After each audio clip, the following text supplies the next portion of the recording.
औज़ुबिल्लाहि मिनश्शैतानिर्रजीम बिस्मिल्लाहिर्रहमानिर्रहीम। अस्सलाम वालेकुम ख़वातीन व हज़रात, आप देख रहे हैं द नॉलेज टीवी और मैं हूं बाबरा शिराज। मौला अली अलैहिस्सलाम ने अपने सहाबी को तरके दुनिया से क्यों मना फरमाया? आइम्मा अतहार बावजूद तमाम कुदरत के गुर्बत की ज़िंदगी क्यों बसर करते थे? जन्नत में वसी मकान कैसे हासिल किया जा सकता है? क्या पाकीज़ा चीज़ों को खुद पर हराम कर लेना जायज़ है? बसरा में मौला अली अलैहिस्सलाम एक सहाबी अला बिन ज़याद हारिसी के घर अयादत के लिए तशरीफ़ ले गए तो उसके वसी घर को देखकर फरमाया, तुम दुनिया में इस घर की वुसअत को क्या करोगे, हालांकि तुम्हें आखिरत में वसी घर की ज़रूरत है जहां तुम्हें हमेशा रहना है। वहाँ अगर तुम चाहते हो कि आखिरत में भी वसी घर मिले तो इसमें मेहमानों की मेहमानदारी, आज़ाओ अकरबा से अच्छा सलूक और जहाँ मौका हो वहाँ हकूक अदा किया करो। अगर ऐसा किया तो इसके ज़रिए आखिरत की कामयाबियाँ पालोगे।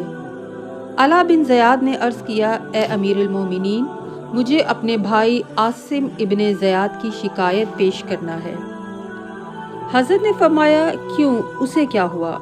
अला ने अर्ज़ किया, उसने बालों की चादर ओढ़ ली है और दुनिया से बिल्कुल बेताल्लुक़ हो गया है। हज़रत ने फरमाया, उसे मेरे पास ले आओ। जब वो आया तो मौला अली अलैहिस्सलाम ने फरमाया, ए अपने नफ्स के दुश्मन, तुम्हें शैतान खबीस ने बहका दिया है। क्या तुम्हें अपनी बीवी बच्चों पर रहम नहीं आता? और क्या तुमने ये समझ रखा है कि खुदा ने जिन पाकीज़ा चीज़ों को तुम्हारे लिए हलाल कर दिया है, अगर तुम उन्हें इस्तेमाल करोगे तो उसे नागवार होगा? तुम खुदा के नज़दीक इससे ज़्यादा हकीर हो कि वो तुम्हारे लिए ये चाहे। उसने अर्ज़ किया, ए अमीरुल मोमिनीन, आप भी तो मोटा झूठा लिबास पहनते हैं और खाना भी रूखा सूखा खाते हैं। हज़रत ने फरमाया कि तुम पर हैफ है, मैं तुम्हारी तरह नहीं हूँ।